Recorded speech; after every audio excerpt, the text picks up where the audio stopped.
или во иднина ќе ги решиме, да ве гурнеме во Европска унија, да ве спасиме, да направиме навистина нешто за вас, они прават токму одвратното. Затоа јас се сомневам дека се работи за агентура која што е добро платена, маргинални политички структури. Гледате оној Џамбаски, мислам јас тој човек на маса сум седел, тој човек не е за ништо освен за подсмев. Меѓутоа он у целата таа операција, у тој сценарио, така добро е одиграл улогата која што му е дадена, што успеавме ние да направиме. Сега овој проблем веќе не е ни меѓу држави, но стана проблем и на НАТО и на Европска унија.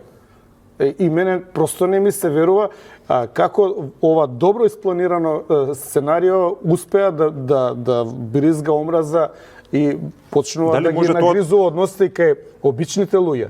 Дали постои реална опасност? Така, дали постои реална опасност овие последни случувања да резултират пак со некако вето во некаква форма или некаква блокада за земјава? Затоа велам, нека си го реши проблемот Брисел и Вашингтон, која веќе не земале под своја закрила, која веќе се нарушува безбедност на поголеми системи, која веќе се знае што е правецот. Значи, да не се залажуваме, нова железна завеса се формира. У старата железна завеса имаше само два исклучоци. Едниот беше Куба, вториот беше Источен Берлин. Така, у новата железна завеса едниот исклучок е Србија, втор нема да има. Значи, нека земат да го решат проблемот, нека ги седнат таму вжештените глави во Софија или како што го викаат Вучич у Брисел, нека ги викнат и нека им кажат: доста више со вето, пуштете ги луѓето да се интегрираат.